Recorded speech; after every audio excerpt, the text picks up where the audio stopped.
E aí pessoal, vamos começar então mais uma aula de História aqui para o Personal Educa. Eu sou o professor Guilherme e hoje a gente vai estar trabalhando com o absolutismo, o mercantilismo e o colonialismo. Então galera, dando continuidade ao nosso tema, logo após os movimentos de renascimento cultural e urbano, a formação dos estados nacionais e também todo o movimento para a expansão marítima, né, a Europa passa por um processo de monarquias absolutistas. O que isso quer dizer?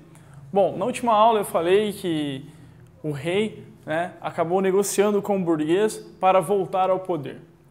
Acontece que esse rei centralizou tanto o poder na sua mão que ele se tornou absoluto. O que significa? É que ele tem todo o poder na mão. Ele é absoluto.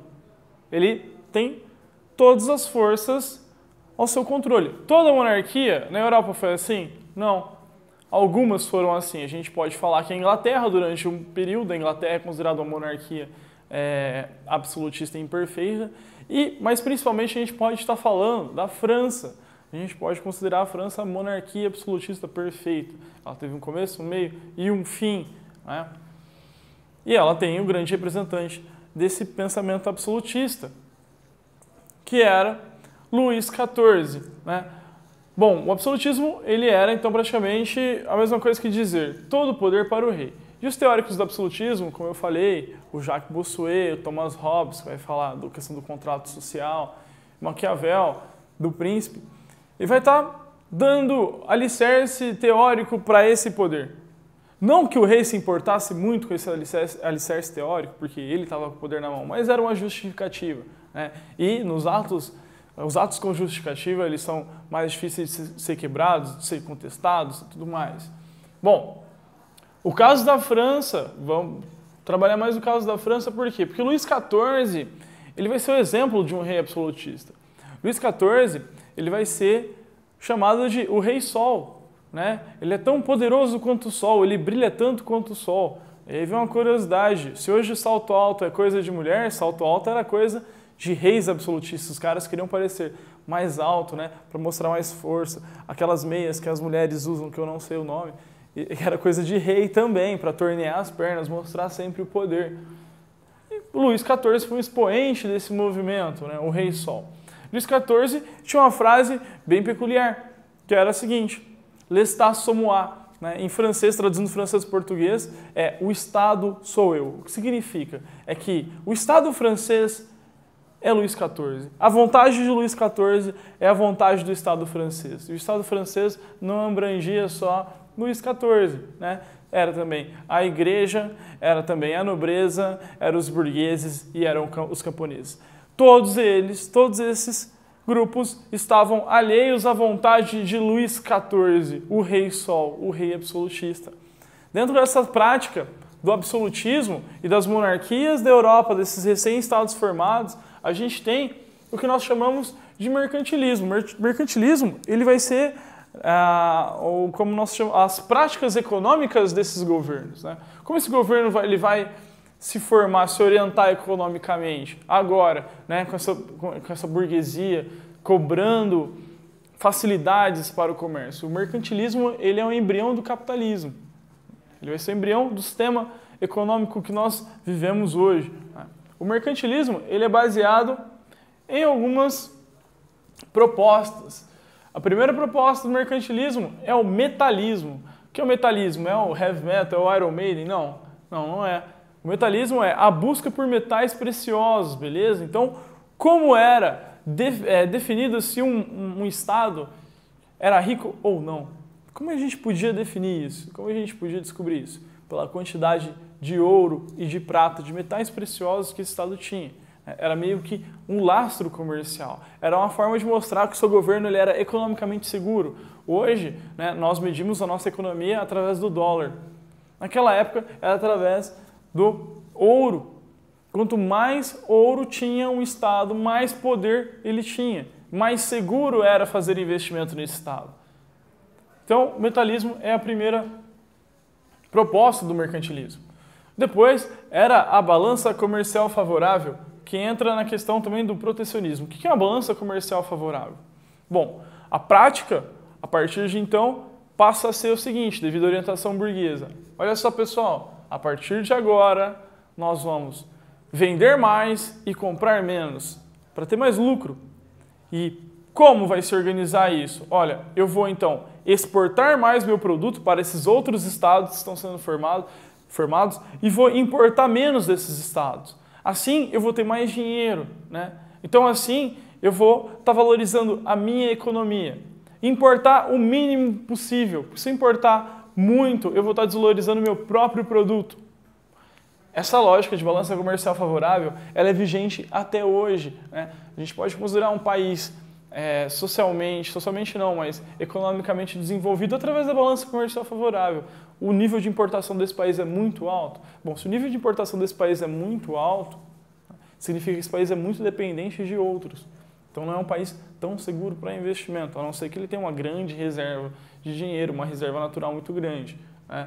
Mas a balança comercial favorável, ela é basicamente isso. Vender mais, comprar menos.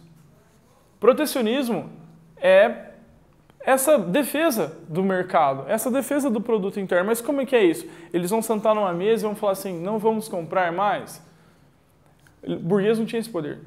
Ele não tinha esse controle. Então o burguês acaba exigindo do rei que ele colocou no poder ter uma proteção, né? E como é que se dá essa proteção? Através dos impostos. Então o burguês ele vai cobrar a taxação de alguns produtos importados. Para quê? Para defender o seu comércio, defender a sua economia, defender o seu lucro.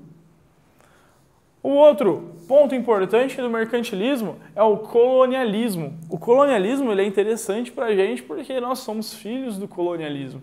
O que é o colonialismo? É a exploração de terras que não estão na Europa, né? Em busca nessas terras de lucro, obtenção de lucro. Bom, e o colonialismo ele vai se dar, no primeiro momento, na África e na Ásia e posteriormente na América, tá certo? Bom, o que se buscava, né, com essa prática colonialista? Buscava-se matérias-primas que não tinha na Europa ou que eram escassas, porque isso trazia mais lucros. Pessoal, nessa época, para vocês terem ideia, o açúcar, a cana-de-açúcar, o açúcar da cana-de-açúcar, aliás, ele tem um preço elevadíssimo, porque a sua produção se dá na África. E essa produção ela é bastante limitada. Quem controla o açúcar, né, vai ter uma grande fonte de renda. Um material procurado, né, uma outra especiaria procurada, aí vem a era das especiarias, vai ser a pimenta. Por que a pimenta?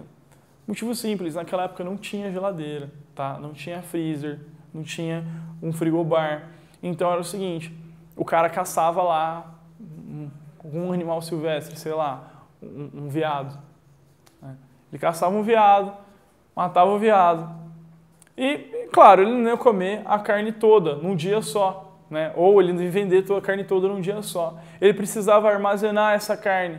Só que, como eu disse, não tinha freezer. Então o que ele fazia? Acabava temperando essa carne com sal e pimenta e deixava lá durante meses. Para essa carne retardar o processo de apodrecimento, ou mesmo que se apodreça, ela ainda tenha um gosto comestível. Então a busca de especiaria vai ser muito grande. A noz moscada ela vai ser equiparada à mesma coisa que ter ouro, né? Era um grande ritual de ostentação, uma festa na sua casa, você mostrar potes com açúcar, noz moscada ou ouro.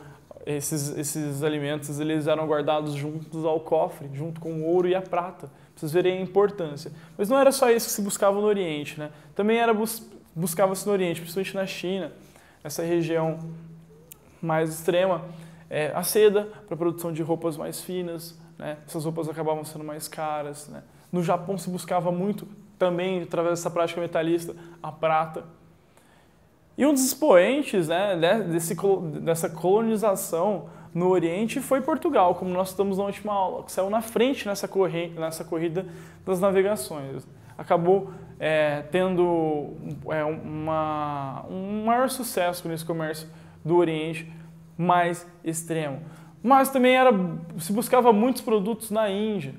A Índia era muito rica em especiarias, era na canela, né, era muito procurado também, mesmo que a Índia fosse já uma rota comercial, já fosse um lugar onde todo mundo buscava alguma coisa, ela era, né, ponto de interesse de vários estados na Europa nesse momento. Tanto é que a primeira expedição de Portugal para contornar a África, o périplo africano, porque a rota, vamos lembrar da última aula, a rota marítima pelo mar Mediterrâneo era controlada pelas cidades-estados italianos, Gênova e Veneza, e a rota terrestre era controlada pelos turco-otomanos. Então, o que os caras tiveram que fazer? Acabar contornando a África, né? Esse contorno da África a gente chama de périplo africano.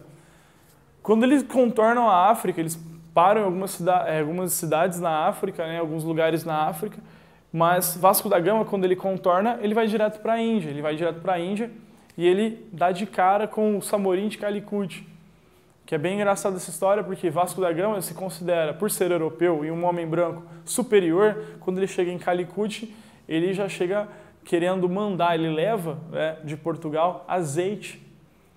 E ele quer trocar azeite por ouro. O Samorim meio que vira para ele e fala assim, você está louco, cara? Azeite por ouro? Você está ficando louco?